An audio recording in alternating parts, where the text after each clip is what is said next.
हरे कृष्णा। सभी भक्तों का हार्दिक स्वागत है आज के प्रातःकाल श्रीमद् भागवत क्लास में। तो हमने कल पढ़ा किस प्रकार गर्भोदकशाही विष्णु के नाभि से एक कमल का फूल निकलता है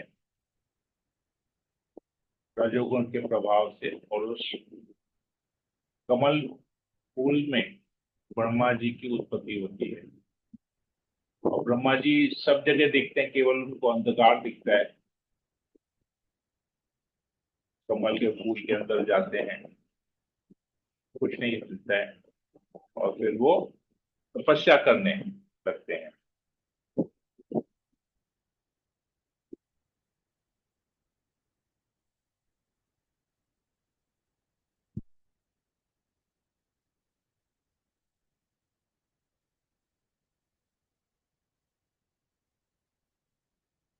तो अभी वो भगवान का दर्शन करते हैं, और भगवान की स्तुति किस प्रकार करते हैं। सृजन करने की शक्ति के लिए भगवान की स्तुति करते हैं। आज हम लोग ब्रह्मा जी की स्तुति पढ़ेंगे। ओम ज्ञानतिमिरान्धस्य ज्ञानाञ्जनशलाकया चक्षुरुन्मीलितं येन तस्मै श्रीगुरुवे नमः। नमो विष्णुपादाय कृष्णप्रेष्ठाय भूतले श्रीमते भक्तिवेदांत स्वामिनिति नामिने। नमस्ते सरस्वती देवे गौरवाणी प्रचारिणे विशेष सूक्तानि। हे कृष्ण करुणा सिंधु दीन बंधु जगतपति गोपेश गोपिकांत राधा कांचन गौरांगी राधे नामेश्वरी विश्वानुसुत देवी प्रणमामि। ये पंचाकल्पतरुभ्यश्च कृपा सिन्धुभ्यैव च पतितानां पावनेभ्यो वैष्णवेभ्यो नमः। जय श्री कृष्ण चैतन्य प्रभु नित्यानंद श्री अद्वैत गदाधर श्री गौर भक्तवृंद। हरे कृष्ण कृष्ण कृष्ण हरे हरे हरे राम राम राम। मंगलाचरण की जय। ओम नमो भगवते वासुदेवाय। ओम नमो भगवते वासुदेवाय। ओम नमो भगवते वासुदेवाय। श्रीमद् भागवतम ईसा स्कंद अध्याय 9, सृजन शक्ति के लिए ब्रह्मा द्वारा स्तुति। ब्रह्मा जी ने कहा, हे प्रभु, आज अनेकानेक वर्षों की तपस्या के बाद मैं आपके विषय में जान पाया। ओह, देहधारी जीव कितने अभागे हैं कि वे आपके स्वरूप को जान पाने में असमर्थ हैं। हे स्वामी, आप एकमात्र ज्ञेय तत्व हैं, क्योंकि आपसे परे कुछ भी सर्वोच्च नहीं है। यदि कोई वस्तु आपसे श्रेष्ठ प्रतीत होती भी है तो वह परम पूर्ण नहीं है। आप पदार्थ की सृजन शक्ति को प्रकट करके ब्रह्म रूप में विद्यमान है। तो बहुत सुंदर प्रार्थना है ये, बहुत सुंदर स्तुति है भगवान की। तो इसमें दो तीन इंपॉर्टेंट पॉइंट्स है जो हमको समझना है।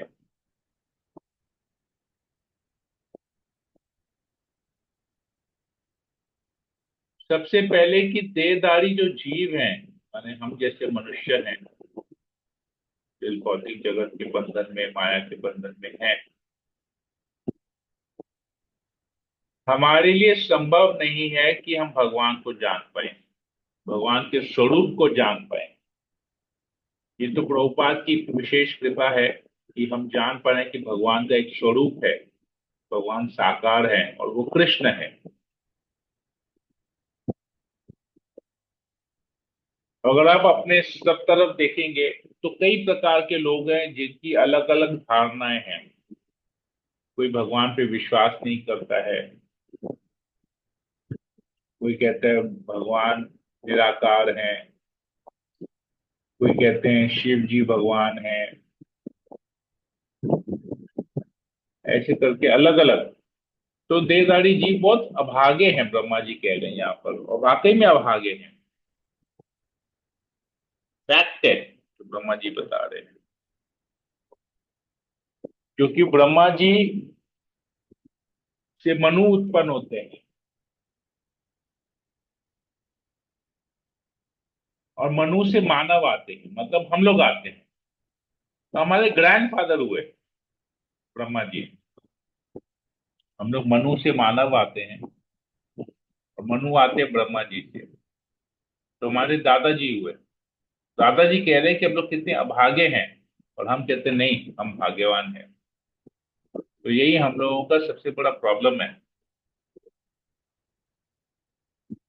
फिर कहते हैं आप एकमात्र ज्ञेय तत्व हैं, मतलब अगर हमको कुछ जानना है, कोई जानने योग्य है, अगर हमको कोई सच्चाई जाननी है, तो वो भगवान है। इसके अलावा बाकी सब मिथ्या है। केवल एकमात्र सत्य, जिसे हम इंग्लिश में एब्सोल्यूट ट्रुथ कहते हैं, परम सत्य, एकमात्र, वो भगवान है। क्यों? क्योंकि आपसे परे कुछ भी सर्वोच्च नहीं है, तो आपके ऊपर कुछ है ही नहीं, तो आप परम है। आप सर्वोच्च है, आप परम है, परम सत्य है। ये ब्रह्मा जी बता रहे हैं, कृष्ण परम सत्य हैं। अगर कि कोई भी समय, किसी भी समय हमें ऐसा प्रतीत होता है, माया के द्वारा या हमारी अल्प बुद्धि के द्वारा या हमारी अपूर्ण इंद्रियों के माध्यम से, अगर हमको कभी ऐसा प्रतीत होता है कि भगवान से श्रेष्ठ और कुछ भी है, जैसे लोग कहते हैं पैसा सबसे बढ़कर बड़ा चीज है इस जगत में, पैसा ही सब कुछ है, पैसा ही श्रेष्ठ है, धन ही श्रेष्ठ है, तो वो परम पूर्ण नहीं है। मतलब हम, न वो पैसा परम पूर्ण है, न हम परम।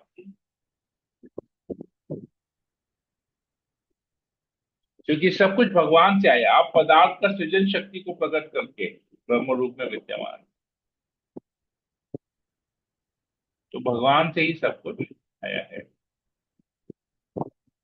आगे बताते हैं, मैं जिस रूप को देख रहा हूं, वह भौतिक कल्मश से सर्वथा मुक्त है, और अंतरंगा शक्ति की अभिव्यक्ति के रूप में भक्तों पर कृपा दिखाने के लिए अवतरित हुआ है। तो ये भगवान कृष्ण का जो रूप है, या अगर बोला जाए तो अभी ब्रह्मा जी गर्भोदक्षाई विष्णु का दर्शन कर रहे हैं। गर्भोदक्षाई विष्णु, जो कि अनंत शेष द्वारा दी गई है शैया पे लेटे हुए हैं, ये जो रूप देख रहे हैं, चतुर्भुज रूप, तो ये रूप जो है, और उनके नाभि से कमल फूल निकल रहा है, जिसमें ब्रह्मा बैठे हुए हैं। तो ये जो रूप है, जो देख रहे हैं यहाँ पर, ये जो रूप है, ये कोई भौतिक रूप नहीं है। प्रकृति के तीन गुणों द्वारा, तीन गुणों के मिश्रण से बनाया वो कोई रूप नहीं है। ये भगवान की अंतरंगा शक्ति, इंटरनल एनर्जी, इंटरनल पोटेंसी, भगवान अपनी स्वयं अपनी अंतरंगा शक्ति से ये रूप में प्रकट हुए हैं। और क्यों? भक्तों पर कृपा दिखाने के लिए प्रकट हुए। तो ये अवतार है। अवतार कौन सा है? ये पुरुषा अवतार है, भगवान के तीन पुरुषा अवतार, कारोदक्षाई विष्णु, गर्भोदक्षाई विष्णु, शिरोदक्षाई विष्णु, ये तीन पुरुषा अवतार है। और यह अवतार अन्य अनेक अवतारों का उद्गम है, क्योंकि गर्भोदक्षाई विष्णु से क्षीरोदक्षाई विष्णु आते हैं, और क्षीरोदक्षाई विष्णु से इस भौतिक जगत में बाकी सब अवतार आते हैं। और मैं स्वयं आपके नाभि रूपी घर से उगे कमल के फूल से उत्पन्न हुआ हूं। तो ब्रह्मा जी अपनी सृष्टि को बताया, मैं कहाँ से उत्पन्न हूं। तो ब्रह्मा जी रजोगुण के देवता है, रजोगुण के कंट्रोलर है, तो वो इस भौतिक जगत के गुण अवतार हैं। ब्रह्मा जी गुणा अवतार हैं। शिव जी भी गुणा अवतार है, विष्णु भी गुणा अवतार है। ब्रह्मा जी रजोगुण को कंट्रोल करते हैं, शिव जी तमोगुण को कंट्रोल करते हैं, विष्णु जी सतोगुण को कंट्रोल करते हैं। तो इसलिए कह रहे बहुत सारे अवतार के उद्गम हैं, सारे गुणा अवतार इन्हीं से ही आते हैं। आगे बताते हैं। हे प्रभु, मैं आपके इस सच्चिदानंद रूप से श्रेष्ठ अन्य कोई रूप नहीं देखता। वैकुंठ में आपकी निर्विशेष ब्रह्म ज्योति में न तो यदा कदा परिवर्तन होता है और न अंतरंगा शक्ति में कोई ह्रास होता है, आता है। मैं आपकी शरण ग्रहण करता हूँ, क्योंकि जहां मैं अपने भौतिक शरीर तथा इंद्रियों पर गर्वित हूँ, वहीं आप विराट जगत का कारण होते हुए भी पदार्थ द्वारा अस्पृश्य हैं। तो ब्रह्मा जी बता रहे हैं कि स्वयं अपनी श्रेष्ठता के बारे में बता रहे हैं, लेकिन साथ ही साथ ये भी बता रहे हैं कि वो कितने निम्न है, दोनों चीज बता रहे हैं।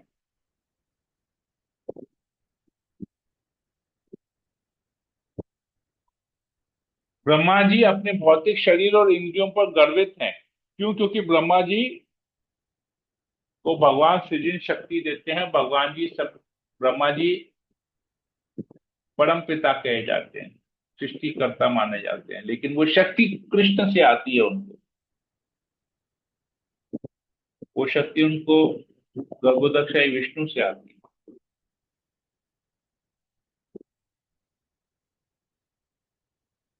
ब्रह्मा जी बता रहे कि मैं इस भौतिक जगत का एक बद्ध जीव हूं। हालांकि डायरेक्ट आपके कमलनाथ से मेरी उत्पत्ति हुई है, पर मैं फिर भी एक बद्ध जीव हूं। और आप इस भौतिक जगत से परे हैं। आप इस भौतिक जगत के कारण हैं, मेरे भी कारण आप हैं। हालांकि मैं बाकी सृष्टि का कारण बनूंगा, पर मेरे कारण भी आप।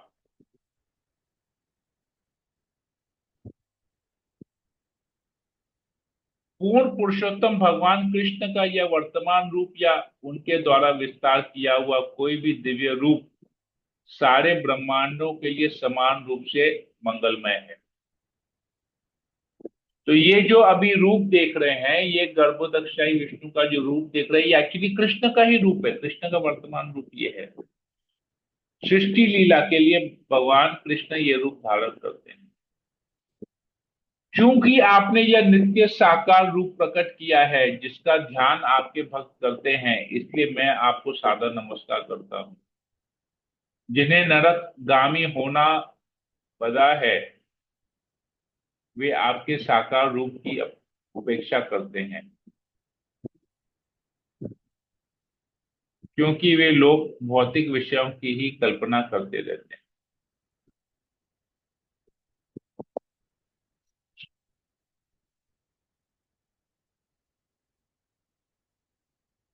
नरकगामी क्या करते हैं? वे भौतिक विषय की कल्पना करते हैं, इसलिए उनको लगता है कि ये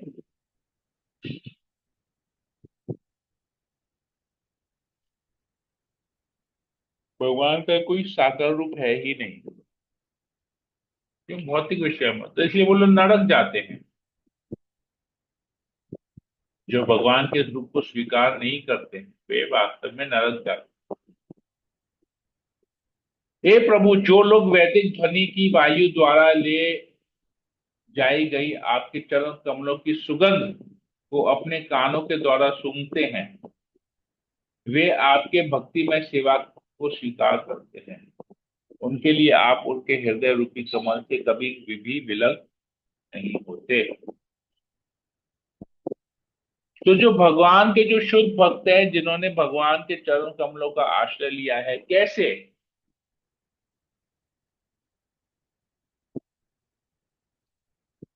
श्रवण माध्यम से। वो श्रवण से भगवान के चरणों की को सुनते हैं, अपने कानों से। अगर कहा जाए तो सूंघने की शक्ति, गंध लेने की शक्ति नाक की है, परंतु शुद्ध भक्त क्या करते हैं, कानों से भगवान के चरण कमल की महिमा को बारे में सुनते हैं और उन्हें रियलाइज करते हैं कि उनके चरणों में चंदन की खुशबू है, तुलसी की खुशबू है, उनके चरणों से गंगा निकलती है, उस गंगा जल की सुगंध है। तो ये सब सूंघते नहीं, ये सब कानों से श्रवण करके उसको रियलाइज करते हैं, कि खुशबू का एहसास करते हैं।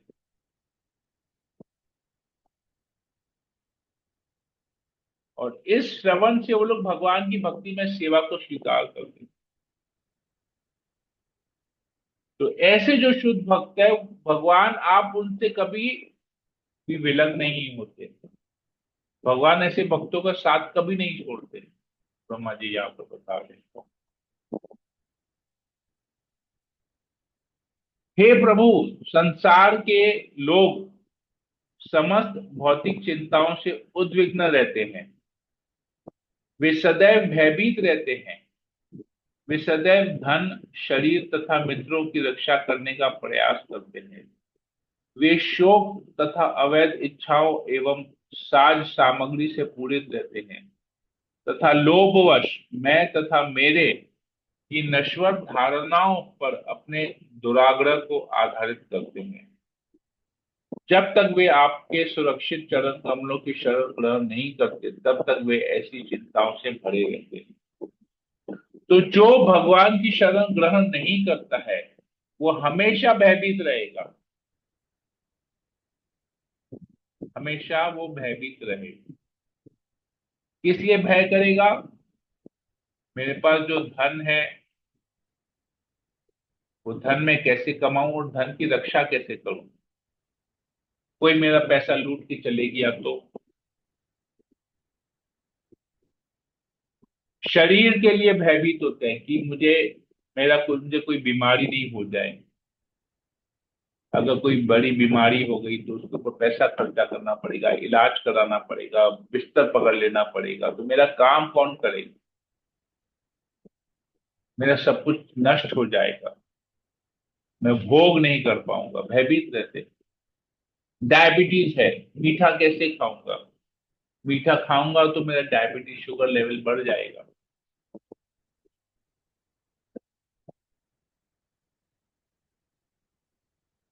शरीर की रक्षा करते हैं, परहेज करते हैं खाने खाने के लिए।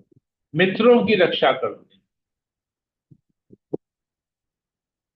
अरे मेरा तो फर्ज है इसका ना, मेरा दोस्त, मेरा फर्ज है, मेरा कर्तव्य बनता है, मैं इसकी रक्षा करूं, इसकी मदद करूं, इसको ये करूं, इसको वो करूं।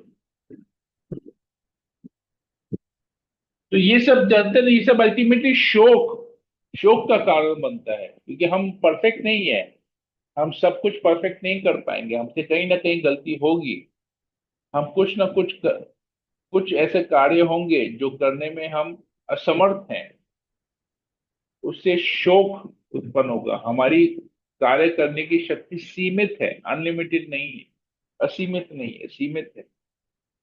तो ये अवैध की इच्छाएं, क्योंकि ये सारी इच्छाएं जो है भौतिक जगत के लिए है।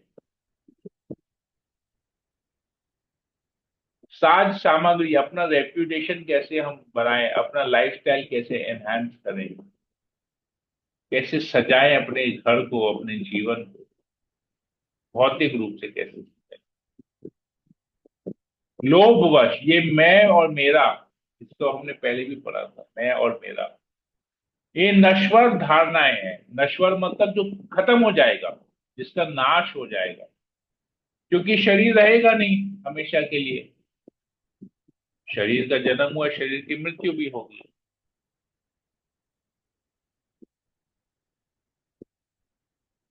ये सब इस आधार पे अगर हम जिएंगे तो हम हमेशा भयभीत रहेंगे। लेकिन ये सोचेंगे कि जो कुछ भी हो जाए भगवान का चरण, भगवान का आश्रय नहीं छोड़ेंगे।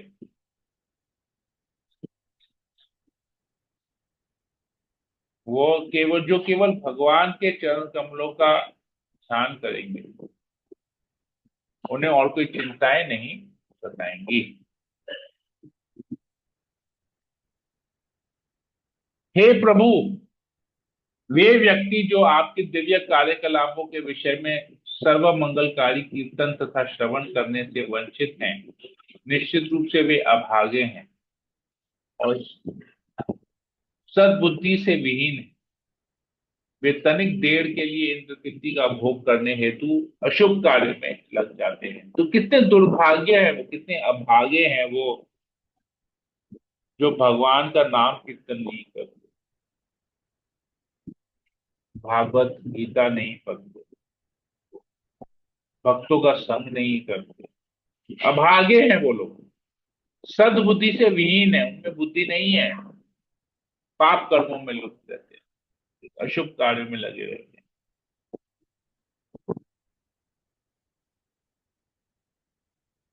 हे महान कर्ता मेरे प्रभु, ये सभी दीन प्राणी निरंतर भूख, प्यास, शीत, कफ तथा पित्त से व्यग्र रहते हैं।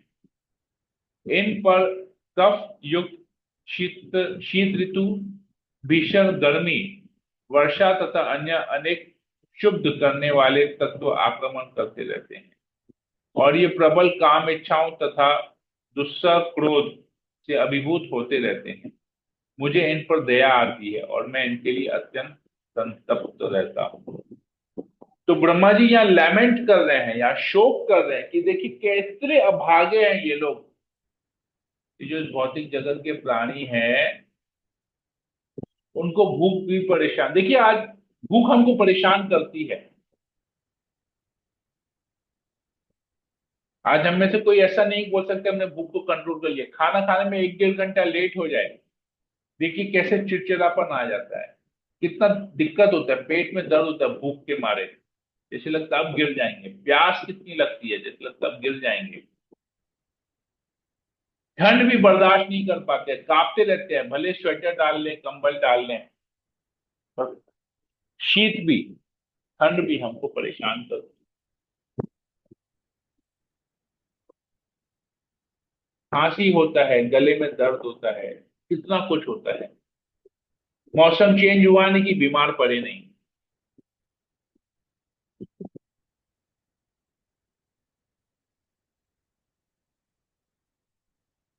फिर भी हमारी इच्छाएं खत्म नहीं होती हैं, और इच्छाएं की जब पूर्ति नहीं होती तो क्रोध भी आता है उससे। भगवान की, ब्रह्मा जी कहते हैं मुझ पर दया आती है।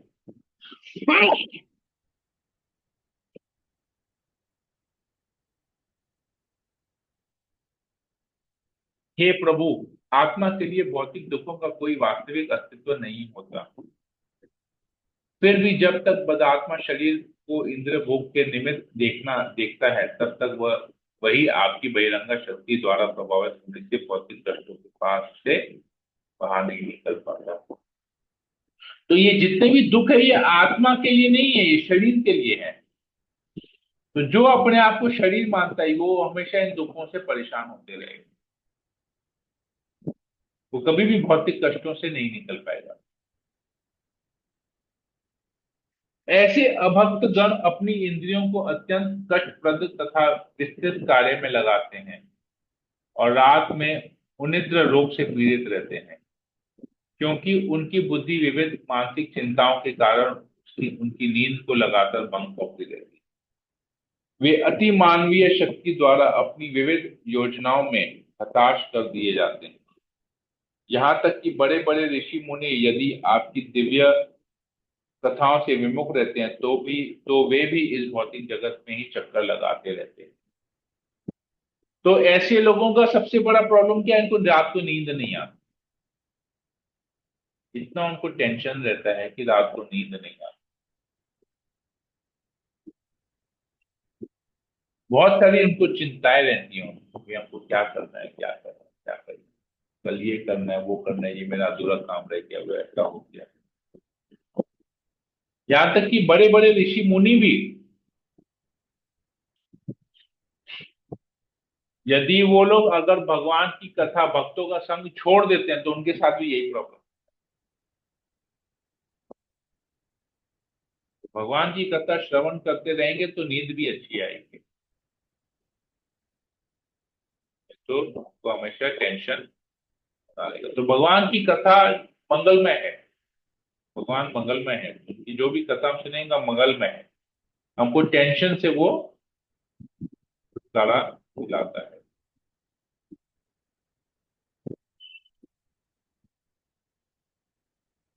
फिर कहते हैं, हे प्रभु, आपके भक्तगण प्रामाणिक श्रवण विधि द्वारा कानों के माध्यम से आपको देख सकते हैं और इस तरह उनके हृदय विमल हो जाते हैं तथा आप वहां पर अपना स्थान ग्रहण कर लेते हैं। आप अपने भक्तों पर इतने दयालु हैं कि आप अपने को इस अध्यात्म के विशेष नृत्य रूप में प्रकट करते हैं जिसमें वे सदैव आपका चिंतन करते हैं। तो भक्तगण क्या करते हैं? प्रामाणिक श्रवण विधि द्वारा, मतलब इसकी उसकी नहीं सुनते हैं। जो गुरु परंपरा में है, जो प्रामाणिक स्रोत है, उसी से ही सुनते हैं। जो ऑथेंटिक बोनाफाइड है वहीं से सुनते हैं। और कानों के माध्यम से, मतलब वो श्रवण के माध्यम से भगवान को देख पाते हैं।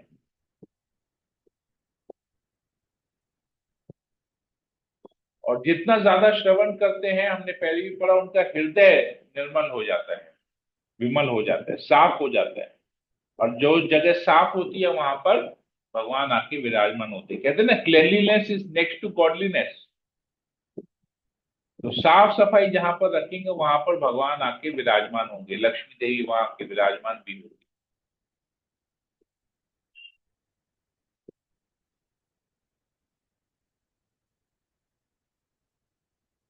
ये यहाँ पर तो श्रवण करने की महिमा ऑथेंटिक सोर्स से, प्रामाणिक गुरु से, गुरु परंपरा से श्रवण करने की महिमा यहाँ पर बताई जा रही है। हरे कृष्णा। यहीं पर ही रखते हैं। एक एक श्लोक एक्चुअली बहुत इंपॉर्टेंट है, स्तुति है ना, बहुत सुंदर है एक एक श्लोक। हरे कृष्णा। तो किसी को कोई प्रश्न हो पूछ सकते हैं, कुछ बोलना हो कमेंट में तो बोल।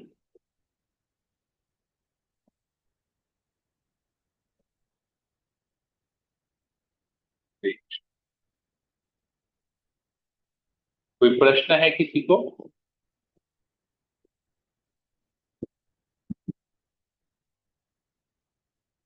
ओके, नहीं है। नहीं है प्रभु जी, क्लियर है। हरे कृष्णा। हरे कृष्णा। नो प्रभु। हरे कृष्णा प्रभु जी, धन्यवाद, प्रणाम। प्रभु जी, हर एक जगह पे मतलब कि जो भी हम श्लोक पढ़ते हैं भगवत गीता में, भागवत में, उसमें शरीर और आत्मा का ही कितना मतलब कि सुंदर वर्णन दिया है। हर जगह मतलब कि हम लोग को इतने अच्छे से बताया गया है उसमें। तो मतलब कि हम लोगों को ये सब चीजें जो है वो अपने जीवन में कैसे उतारना है, कैसे नहीं उतारना है, ये हम पे डिपेंड करता है। किस जगह पे दुखी होना है, किस जगह पे हम लोगों को भगवान का स्मरण करना है, कितना अच्छे से मतलब कि हम लोगों को बताया जाता है। लेकिन फिर भी हम लोग उस चीजों को में ऐसे है कि उसमें खरा नहीं उतर पाते हैं। बहुत सारी चीजें ऐसी हैं जो हम लोग को ये सब आगे आगे पढ़ते पढ़ते पढ़ते मतलब कि उसमें कहते हैं ना कि एक खरा सोना जो होता है वो मतलब कि धीरे धीरे हम लोग बन पाते हैं उसको आगे बढ़ बढ़ के। इसलिए मतलब कि भागवतम, भगवत गीता पढ़ना या सुनना बहुत ही मतलब कि इम्पोर्टेंट है हमारी लाइफ में। हरे पढ़ना कृष्णा। सुनना वो भी प्रामाणिक, ऐसे तैसे नहीं सुनना हाँ, है, जिस जिसका नहीं सुनना है, प्रमाणिक गुरु प्रामाणिक। से। सही। हम्म। सही। प्रभु जी, एक चीज और पूछना था कि हम लोग, आपने वो जो एकादशी का था भेजा था आपने, उसमें बताया गया था कि मैं पढ़ रही थी कि हम लोग जो भोग लगाते हैं भगवान को तो नॉर्मल भोग लगता है, लेकिन जो गौर निताय हैं उनको एकादशी प्रसाद भोग लगता है। राइट। क्योंकि अच्छा। गौर निताई भक्त का रोल प्ले कर रहे हैं। भक्त का रोल जब प्ले करते हैं तो भक्त को सारे नियम पालन करने पड़ते हैं। जैसे गौर निताई जो है, वो लोग हरिनाम जप करते थे, वो लोग प्रचार करते थे, तो उनको उनका जो भोजन था वो लोग भी भगवान को भोग लगा के खाते थे। वो लोग भक्ति सिखाने आए थे, तो उन वो लोग भी एकादशी पालन करते थे। हालांकि भगवान है लेकिन अब भक्त के रोल में है। जब भक्त के रोल में है तो हमको भी उनके जो है दिए गए मार्गदर्शन का, चरण चिन्हों का हमको अनुसरण करना है, तो हमको भी वैसे ही करना है। तो उनको जब हम भोग लगाते हैं तो वो एकादशी का प्रसाद भोग लगाते, एकादशी का भोग हम्म। लगाते हैं गौर निताई। हाँ, मतलब कि वो मैंने कल देखा तो पहली बार मैंने पढ़ा, तो मैंने क्या मतलब कि कितनी चीजें हैं और जो हम लोग जान पाते हैं तो हम लोग का जाने जाने में कितना अपराध हो जाता है हर जगह जगह पे, तो कितनी अच्छा होता है कि पढ़ा कि हम लोगों को ये सारी चीजों का नॉलेज होना चाहिए। अभी भगवत गीता में भी बताया है कि जैसे भगवान आते हैं पृथ्वी पर तो वो मतलब कि वैसा ही आचरण करते हैं जैसे पृथ्वी में आके हम वैसा ही, तो वैसा ही पालन, तो मैं वही कल याद कर रही थी कि पहले भी हम लोग को बताया चुका है, लेकिन जब अच्छे से पढ़ते हैं तब जाके पता चलता है। समझ में आते हो तब। ठीक है। हरे कृष्णा प्रभु, धन्यवाद प्रणाम। ओके। अच्छा, मुझे एक चीज आप सभी के लिए एक प्रश्न था कि हम लोग जो ये प्रतिदिन जब भागवतम पढ़ते हैं, मैं स्क्रीन शेयर करता हूँ, तो आप में से कितने भक्त हैं जो अपना भागवतम खोल के पढ़ते हैं साथ साथ में, और कितने भक्त हैं जो स्क्रीन में जो आता है वो पढ़ते हैं, और कितने लोग कुछ नहीं करते केवल श्रवण करते हैं? तो सबसे पहला कौन, कितने जन हैं जो भागवतम खोल के हरे कृष्णा साथ प्रभु साथ जी, पढ़ते स्क्रीन हैं? देख के करते हैं। स्क्रीन में ही पढ़ पाते हैं प्रभु जी, क्योंकि एकदम से बाहर से आते हैं तो पढ़ ही नहीं पाते हैं, भागवतम खोल ही नहीं पाते, क्योंकि हाथ कैसे होते हैं कैसे नहीं, मेल ठीक है। नहीं लगा ओके। पाते। ओके। जी और प्रभु। मीना गुप्ता माता जी, आप वो स्क्रीन में ही करते हैं प्रभु जी। स्क्रीन में पढ़ते हैं? ठीक है। ओके। और ईशानी इंदिरा माता जी?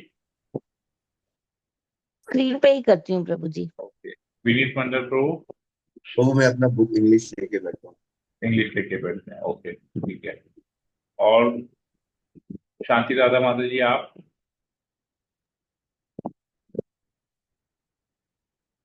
कोमल? हरे कृष्णा प्रभु प्रभु I do screen reading. Screen reading. Okay, ठीक है। हरे कृष्णा प्रभु जी, दंडवत प्रणाम। प्रभु हम सिर्फ सुनते हैं प्रभु, क्योंकि उसी टाइम हम खाना बनाते हैं, भगवान का भोग बनाते हैं, ठीक है। ठीक है। तो सिर्फ हम ठीक है। श्रवण करते हैं, मतलब पढ़ते हैं, आपका ना बुक खोल के पढ़ते हैं, ठीक है। स्क्रीन पर नहीं पढ़ पाते, सिर्फ सुनते ठीक हैं। है।